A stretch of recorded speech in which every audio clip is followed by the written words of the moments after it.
ఏదో ఒక రకమైన అటెన్షన్ డైవర్షను లేదా అబద్ధపు ప్రచారాలు లేదా అర్ధసత్యాలతో ప్రజల్ని మభ్యపెట్టే కార్యక్రమం ప్రతిరోజు కూడా చేస్తూనే ఉన్నది.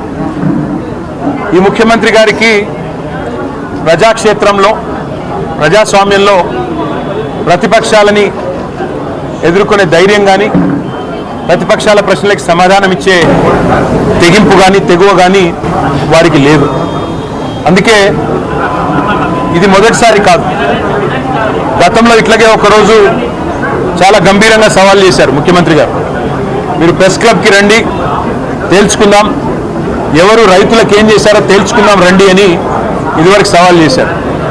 ఆ రోజు మేమందరం కూడా మరి గౌరవ ముఖ్యమంత్రి గారు పిలిచారు కదా, మేము కూడా పూర్తి వివరాలతో 10 ఏళ్లలో మేమేం చేశాము, మరి 2 ఏళ్లలో మీరేం చేస్తున్నారు రైతులకి చెప్తామని చెప్పి మేమందరం కూడా ముఖ్యమంత్రి గారి సవాల్ని స్వీకరించి ప్రెస్ క్లబ్ పోయాం.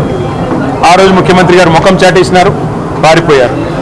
ఇవాళ మరి వారి ఏమైందో మళ్ళీ తెలియదు కానీ అప్పుల విషయంలో ఈ రాష్ట్ర ప్రభుత్వం మరి ఎన్ని అప్పులు వారికి బీఆర్ఎస్ ప్రభుత్వం నుండి వచ్చినాయి, వారు ఎంత చేసినారు, ఇవన్నీ చర్చిద్దాం, దమ్ముంటే రండి అంటూ మళ్ళీ ఒకసారి పేరు తీసుకొని ముఖ్యమంత్రి గారు నిన్నగాక మొన్న సవాల్ చేశారు.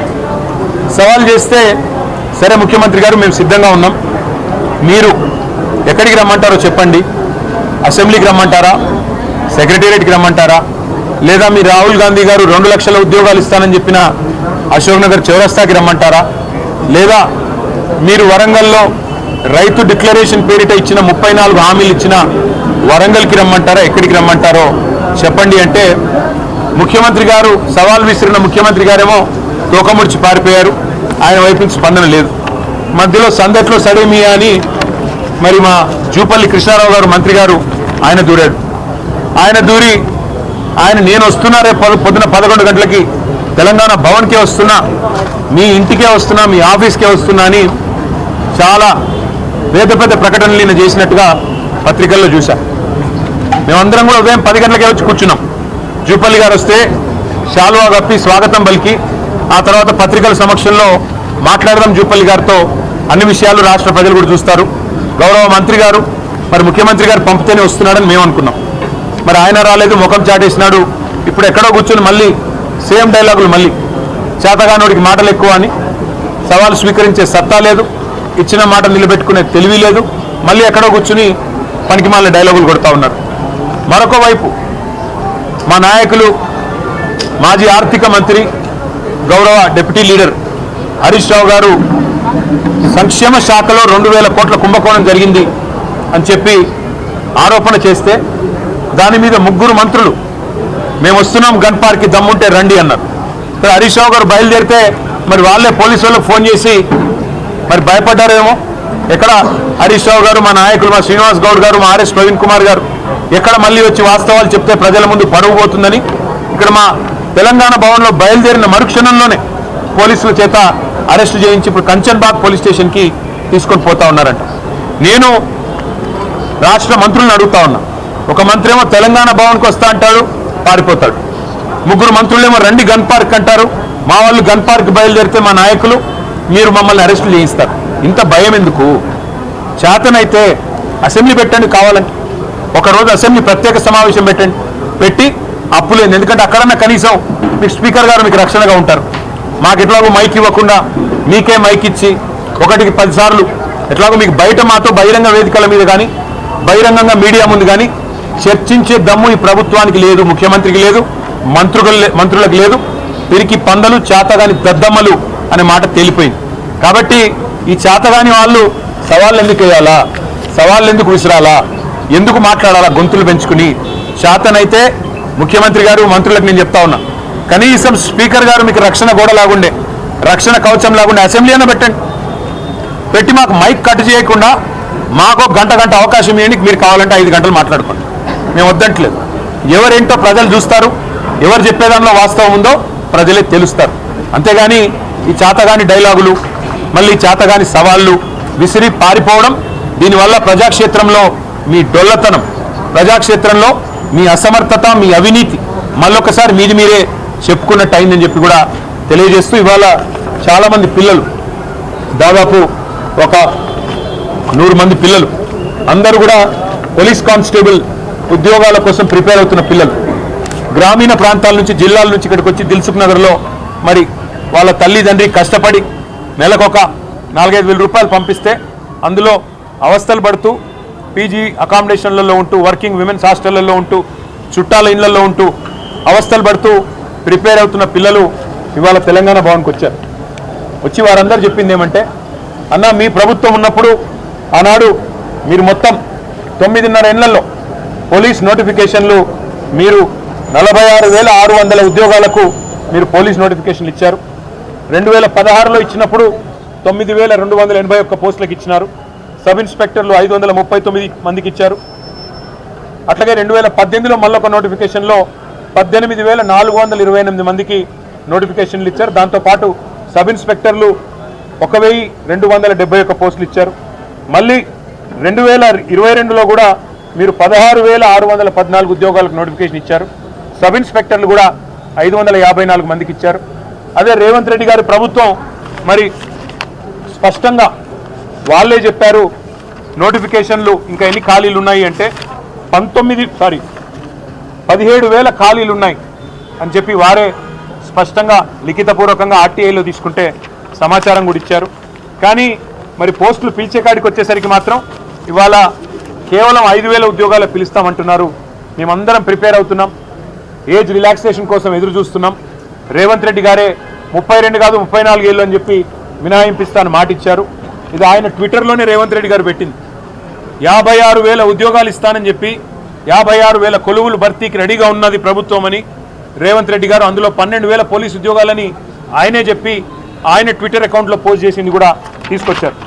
తీసుకొని రావడంతో పాటు మీరు ఇందులో చెప్పిన మాట, మేము గతంలో కూడా భర్తీ చేశాం, భవిష్యత్తులో కూడా భర్తీ చేస్తామని కేసీఆర్ గారు ఆయన గవర్నమెంట్లో ఇచ్చిన నోటిఫికేషన్లు కూడా తన ఖాతాలో వేసుకొని ముఖ్యమంత్రి గారు మభ్యపెట్టే ప్రయత్నం చేస్తూ ఉన్నారు.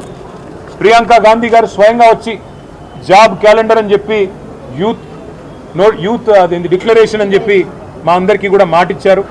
ఉద్యోగాలు వచ్చేంత వరకు నెలకు 4,000 నిరుద్యోగ భృతి ఇస్తామన్నారు. ఏది జరగలేదన్నా కనీసం మాకు ఉద్యోగాలన్నా రావాలి అంటే 20,000 ఉద్యోగాలకు నోటిఫికేషన్లు ఇచ్చే విధంగా మీరు ప్రభుత్వాన్ని డిమాండ్ చేయండి అంటూ పిల్లలందరూ కూడా వచ్చి మరి వారు కలిశారు. వారందరు చుట్టూ తిరిగారు. ఎమ్మెల్యేలు, డిప్యూటీ సీఎం, ఇగో డీజీపీని కూడా కలిశారు. కలిసి అడిగారు, అయ్యా మీరు చెప్పిన మాటే, మేము అడుగుతున్నది ఏది గొంతమ్మ కోరికలు కావు, మీరు చెప్తున్న మాట మీడియాలో స్పష్టంగా ప్రభుత్వమే ఇచ్చిన వివరాలు ఏవైతున్నాయో వాటి ఆధారంగానే మేము అడుగుతా ఉన్నాం. మీరిచ్చిన యూత్ డిక్లరేషన్ ఆధారంగానే అడుగుతున్నాం. 2 లక్షల ఉద్యోగాలు మొదటి సంవత్సరంలో చేస్తా అన్నారు. సరే 2.5 సంవత్సరాలు అయిపోయింది, ఇప్పటి వరకు 12,000 ఉద్యోగాలు కూడా మీరు భర్తీ చేయలేదు. చేయకపోగా నిరుద్యోగ భృతి అన్న మాటను ఎక్కడో గంగలో ఎక్కడో ముంచేసినారు. 4,000 రూపాయలు ఒక్కొక్క నిరుద్యోగికి అన్నారు, ఒక్కరికి ఇవ్వలేదు. కనీసం మేము 4 ఏళ్లుగా శిక్షణ పొందుతున్నాం, మా తల్లి తండ్రి అవస్థలు పడి మమ్మల్ని హైదరాబాద్లో ఇక్కడ ఉంచి నెల నెల డబ్బులు పంపి మా కొడుకు లేదా మా కూతురు గవర్నమెంటు ఉద్యోగం వస్తే ఒక సామాజిక భద్రత, సమాజంలో ఒక గౌరవం ఉంటుంది, భవిష్యత్తు బాగుంటుందనే ఉద్దేశంతో మమ్మల్ని కష్టపడి చదివిస్తున్నారు. ముఖ్యమంత్రి గారేమో నిన్నగాక మొన్న శిల్పకళా వేదికలో మాట్లాడుతూ ఎండ్రిని దాగి చావండి అని కూడా అడ్డగోలుగా మాట్లాడుతూ ఉన్నారు. మాకు లేని ఆలోచన, మమ్మల్ని లేనిపోని విధంగా రెచ్చగొట్టే విధంగా మాట్లాడుతున్నాడు. ఉద్యోగాల నోటిఫికేషన్ల విషయంలో మీరు ప్రభుత్వాన్ని డిమాండ్ చేయండి. 20,000 ఉద్యోగాలు కానిస్టేబుల్ ఉద్యోగాల భర్తీకి ప్రభుత్వం వెంటనే చర్యలు తీసుకునే విధంగా మీరు మా తరపున పత్రికలతో మాట్లాడండి, పత్రికా ముఖంగా మీరు ప్రభుత్వానికి విజ్ఞప్తి చేయండి, ఉత్తరం రాయండి, అన్ని ఖాళీలు అన్ని వివరాలతో వారికి విజ్ఞప్తి చేయండి, అసెంబ్లీలో కూడా ప్రశ్నించండి అంటూ వాళ్ళందరూ కూడా ఇవాళ మమ్మల్ని కలవడానికి వచ్చారు. వారికి నేను చెప్పింది ఒకటే, కేసీఆర్ గారి ప్రభుత్వం 9.5 సంవత్సరాల్లో 95% మనం స్థానికులకే ఉద్యోగ అవకాశాలు కల్పించే విధంగా భారతదేశంలోని 28 రాష్ట్రాల్లో ఏ రాష్ట్రంలో లేని విధంగా విద్యలో ఉపాధి అవకాశాల్లో ప్రభుత్వ కొలువుల్లో 95% స్థానికులకే రిజర్వేషన్ కల్పించిన ఒకే ఒక్క ప్రభుత్వం కేసీఆర్ గారి ప్రభుత్వం. అట్లాగే 2,32,000 ఉద్యోగాలు మధ్యలో 2 ఏళ్ళు కరోనా వచ్చిన సంవత్సరంన్నర ఈ కొత్త జోనల్ వ్యవస్థ తేవడానికి 95% రిజర్వేషన్లు తేవడానికి ఇబ్బంది కలిగినా ఉన్న మిగతా 6 ఏళ్ల కాలంలో మరి 2,32,000 ఉద్యోగాల భర్తీకి నోటిఫికేషన్లు ఇచ్చింది కేసీఆర్ గారి ప్రభుత్వం. అందులో 1,60,000 ఉద్యోగాలు భర్తీ చేసింది కేసీఆర్ ప్రభుత్వం. దాదాపు 46,000 పైచిలకు పోలీసు ఉద్యోగాలు భర్తీ చేసింది కేసీఆర్ ప్రభుత్వం. మరి మీ కోరిక మేరకు వారిని రాష్ట్ర ప్రభుత్వాన్ని కూడా మేము తప్పకుండా అడుగుతాం. అడిగి మరి వారు దిగి వచ్చేదాకా మీతో మేము కూడా ఉంటాం. నన్ను వాళ్ళు దిల్సుఖ్ నగర్ కూడా రమ్మని ఆహ్వానించారు. అన్న మీరు రండి, మేమందరం దిల్సుఖ్ నగర్లో ఉన్నాము, మీరు రండి అంటే తప్పకుండా తొందరలో దిల్సుఖ్ నగర్ కూడా వచ్చి మిమ్మల్ని కలుసుకుంటానని చెప్పి ఆ పిల్లలకు మాటిచ్చాను. ఇవాళ వచ్చిన 100 మంది కాదు, అక్కడ వేలాది మంది ఉన్నారు. వారందరినీ కలుస్తాం. వారందరిలో కూడా ఒక ఆత్మవిశ్వాసాన్ని నింపే ప్రయత్నం, వారందరిలో కూడా ఈ రాష్ట్ర ప్రభుత్వం ఇచ్చిన దొంగ హామీలు, ఈ రాష్ట్ర ప్రభుత్వం చెప్తున్న దొంగ మాటలు, ఇవ్వని ఉద్యోగాలు ఇస్తున్నట్టుగా చేస్తున్న నటనలు, ఇవన్నీ కూడా బయట పెడతాం. ఈ చేతగాని అసమర్థ ప్రభుత్వం దిగిపోయేదాకా వారితో పాటు భుజం భుజం కలిపి ముందుకు నడుస్తామని చెప్పి మీకు తెలియజేస్తూ ఇప్పుడు కొంతమంది పిల్లలు కూడా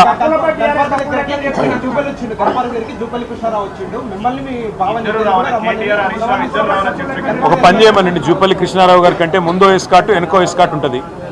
ఆయనే కదా నిన్న నేను తెలంగాణ భవన్కి వస్తున్నాను డైలాగులు కొట్టమన్నదేవుడు, పోజులు కొట్టమన్నదేవుడు, మళ్ళీ ఇప్పుడు గన్ పార్క్ అని లొకేషన్ మార్చమన్నదేవుడు.